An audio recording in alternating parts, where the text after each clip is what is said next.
Assalamualaikum warahmatullahi wabarakatuh. Hari ini hari Selasa, 16 Februari 2021.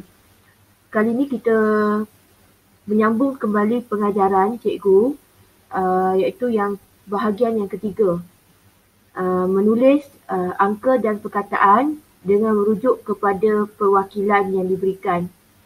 Okey, jadi ada 5 perwakilan yang akan cikgu kenalkan satu demi satu dan bagaimana kamu ingin menulis angka dan perkataan dengan merujuk gambar perwakilan tersebut. Jadi selamat belajar. Perwakilan yang pertama adalah perwakilan bongkah. Jadi kalau kamu lihat, kalau ada soalan yang berkaitan dengan perwakilan bongkah, gambar tersebut adalah gambar bongkah. Jadi gambar bongkah ni sebenarnya ada 4 jenis. Yang pertama seperti dadu itu, yang kedua seperti satu kepingan, yang ketiga seperti satu batang, yang keempat satu-satu. Jadi keempat-empat bongkah tersebut adalah nilainya berbeza. Bongkah yang seperti dadu nilainya 1000, bongkah yang seperti kepingan nilainya 100, bongkah seperti batang nilainya 10 dan bongkah yang satu-satu kecil sahaja nilai dia 1. Kita lihat dahulu perwakilan yang pertama iaitu perwakilan bongkah. Kadang-kadang perwakilan bongkah disebut juga sebagai petak, iaitu petak 1, petak 10, petak 100 dan petak 1000. Jadi apabila kita lihat pada gambar ini, bongkah yang seperti dadu itu nilainya 1000 atau kita panggil petak 1000. Bongkah yang keping tu kita panggil sebagai petak 100. Bongkah seperti batang tu kita panggil sebagai petak 10 dan bongkah yang kecil-kecil tu kita panggil sebagai petak 1. Jadi bila ada 4 petak 1000, 4 bongkah cube tu, jadi nilai dia 1000 tambah 1000 tambah 1000 tambah 1000 ialah 4000. Hanya ada satu saja kepingan tu, jadi kita panggil petak 100 tu ada satu sahaja, jadi nilai dia 100. Ada satu sahaja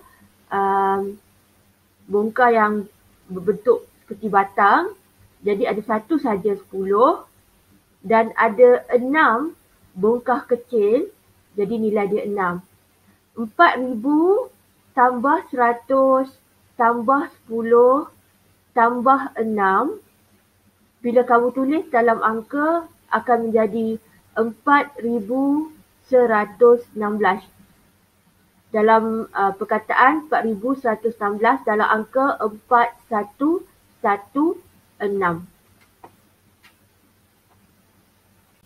Kita lihat pula perwakilan yang kedua yang ingin cikgu kenalkan iaitu perwakilan objek berkumpulan.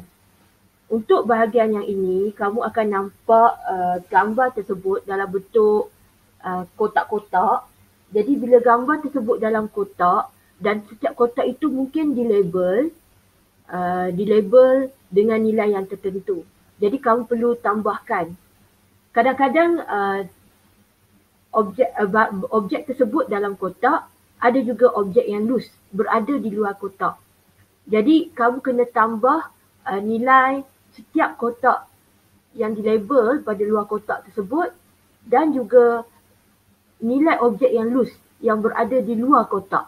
Kamu tambahkan, kamu jumlahkan dan kamu tulis dalam bentuk angka dan juga perkataan. Okey, untuk contoh perwakilan objek yang berkumpulan, kamu lihat pada gambar ya. Pada gambar, gula-gula dibuat dalam bentuk loose di luar kotak ataupun di dalam kotak dan dilabel gula tersebut satu kotak 1000. Jadi apabila kamu dapat perwakilan objek berkumpulan seperti ini, kamu kira ada 3 kotak 1000, bermaksud 1000 tambah 1000 tambah 1000 3,000 dan kamu tambahkan pula gula-gula yang berada di luar. Okey, yang loose, iaitu 3. Jadi 3,000 tambah dengan 3, 3,003.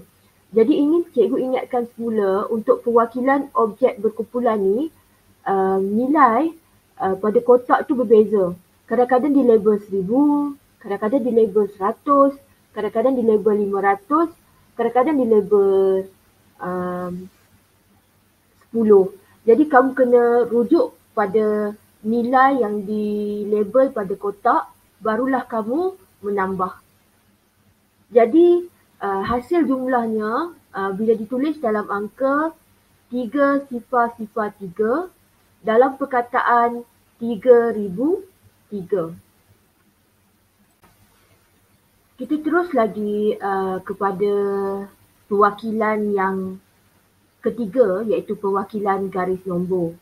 Jadi kalau ada soalan yang berkaitan dengan perwakilan garis nombor, diberi garis nombor dengan nombor-nombornya pada setiap julat garis itu, tetapi ada yang tiada nilai. Yang itulah yang kamu perlu tulis dalam bentuk angka dan juga nukarnya kemudian kepada perkataan. Jadi selalunya kamu hanya lihat saja nombor-nombor yang diberi dan kamu boleh meneka dengan cepat apakah nombor yang sepatutnya berada di ruang kosong. Itu kita panggil sebagai perwakilan garis nombor. Kita lihat sekarang perwakilan yang ketiga, iaitu perwakilan garis nombor. Contoh yang cikgu beri. Jadi ini adalah kita panggil sebagai garis nombor.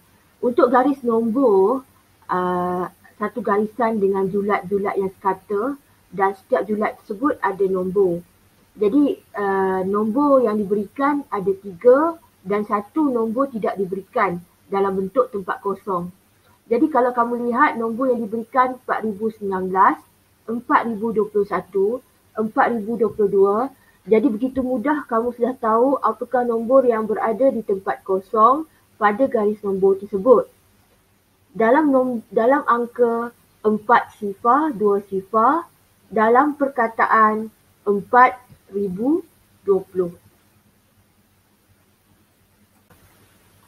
Sekarang kita lihat pula contoh yang perwakilan yang keempat, iaitu perwakilan dekat-dekat. Sebenarnya dekat-dekat ada dua jenis, ada dua bahagian. Satu yang dekat-dekat yang sangat simple. Jadi untuk bagi kamu tidak keliru, dekat-dekat yang simple, cikgu akan panggil dekat-dekat. Dekat-dekat yang lebih komplit, yang biasa kamu lihat diguna oleh di kedai-kedai Cina, kita panggil sebagai abacus.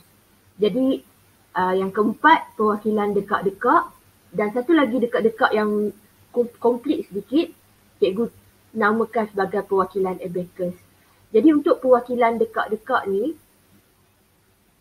gambarnya adalah satu gambar dengan nilai tempat, 4 nilai tempat, iaitu 10, ratus, ribu, dan setiap nilai tempat tu ada nilai tertentu. Jadi kamu kiralah berapa nilai bulatan yang ada pada setiap garisan sar, garisan puluh, garisan ratus dan garisan ribu.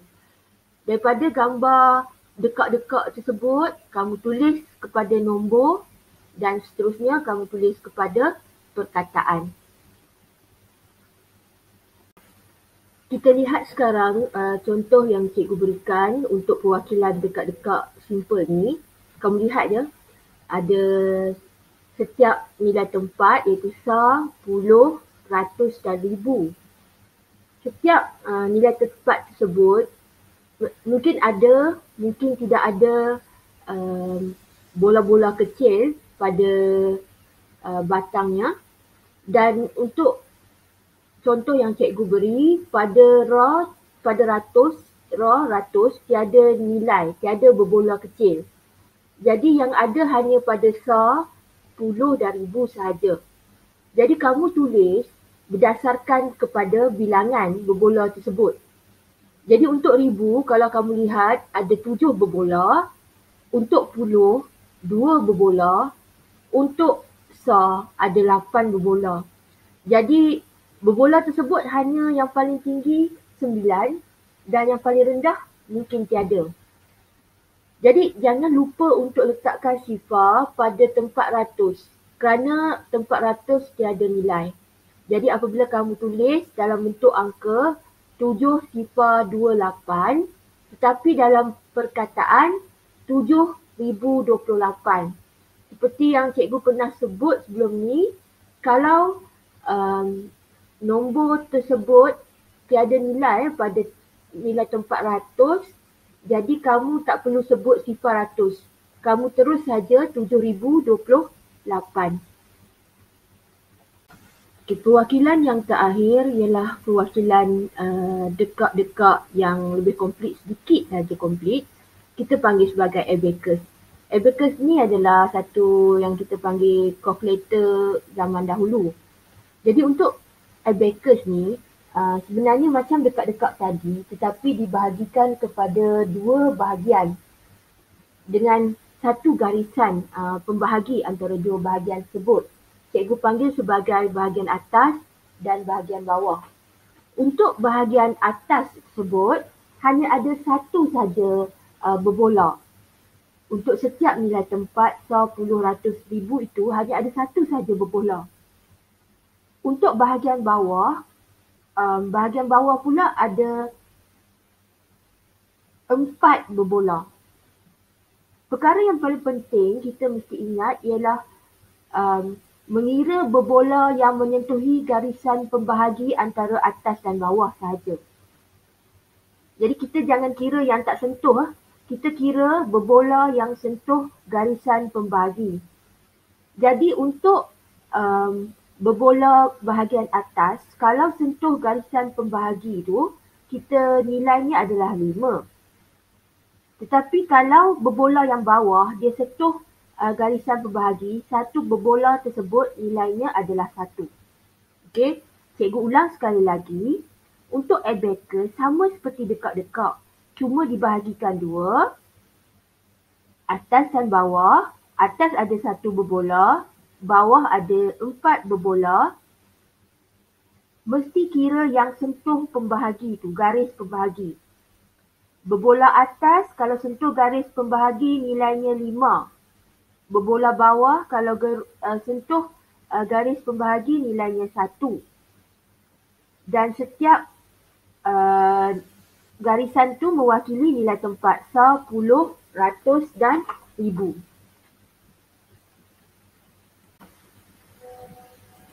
Sekarang kita lihat contoh untuk perwakilan abacus. Okey, untuk perwakilan abacus, cikgu dah kata ada pembahagi untuk bahagian atas dan untuk bahagian bawah. Setiap bahagian mewakili nilai tempat 10, 100, 1000. Bahagian atas, 1 berbola nilainya 5. Kita kira yang mana bersentuhan dengan pembahagi tersebut. Berbola bawah yang ada 4 tu, satu nilai berbola adalah 1. Mari kita lihat pada nilai tempat 1000 dahulu. Pada nilai tempat 1000, 1 berbola bahagian atas dan 1 berbola bahagian bawah menyentuh pembahagi. Jadi bila dia sentuh pembahagi tersebut, nilai atas 5, nilai bawah 1, 5 tambah 1 adalah 6. Kemudian kita lihat pada nilai tempat 100. Pada nilai tempat 100 ada 3 berbola bahagian bawah yang menyentuh pembahagi, tetapi berbola bahagian atas tidak menyentuh pembahagi, jadi nilainya hanyalah 3 saja. Untuk bahagian puluh, hanya ada satu saja berbola bawah yang menyentuh pembahagi, sama juga dengan 100, berbola atas tidak menyentuh pembahagi. Jadi nilai untuk puluh ialah 1. Manakala untuk sa, ada 1 berbola bawah menyentuh pembahagi dan 1 berbola atas menyentuh pembahagi. Jadi nilai untuk berbola atas ialah 5, nilai untuk berbola bawah ialah 1. So 5 tambah 1, 6. Jadi jawapan ataupun cikgu kata angka untuk nombor ini ialah 6, 3, 1, 6. Dalam perkataan 6,316. Sekarang kita lihat contoh kedua untuk abacus, perwakilan abacus. Okey, masih lagi bentuk yang sama abacus tersebut tetapi contoh nombor yang berbeza. Pembahagi, kita kira yang sentuh, berbola yang sentuh pembahagi. Bola atas dan bawah. Jadi untuk contoh yang kedua ni, untuk bahagian ribu, hanya satu berbola menyentuh pembahagi ribu tetapi berbola bawah tidak. Jadi nilainya ialah 5. Pada bahagian ratus pun sama, berbola bawah tidak menyentuh pembahagi, hanya berbola atas sahaja. Jadi nilainya adalah 5. Sekarang kita pergi kepada puluh pula. Untuk puluh, berbola atas tidak menyentuh pembahagi tetapi berbola bawah yang menyentuh pembahagi. Jadi nilai berbola bawah ialah 1. Jadi nilai untuk puluh ialah 3. Dan akhir sekali pada bahagian sah, berbola atas menyentuh pembahagi, berbola bawah ada 2 menyentuh pembahagi. Jadi atas 5, bawah 2, 5 tambah 2 sama dengan 7. Jadi dalam angka, nombor ini ialah 5, 5, 3, 7. Tetapi dalam perkataan 5,537. Okey, itu saja pengajaran untuk hari ini. Cikgu akan bagi kerja rumah nanti. Cikgu akan buat dahulu dan akan berikan kerja rumah tersebut dalam bentuk Word dan PDF. Dan soalannya berkaitan dengan perwakilan abacus kerana memandangkan antara kelima-lima perwakilan tersebut, yang sukar sedikit adalah perwakilan abacus. Jadi kamu tonton video ini sampai habis. Nanti lepas habis cikgu reka soalan untuk kamu, cikgu akan berikan soalan perwakilan abacus tersebut. Okey, bye-bye.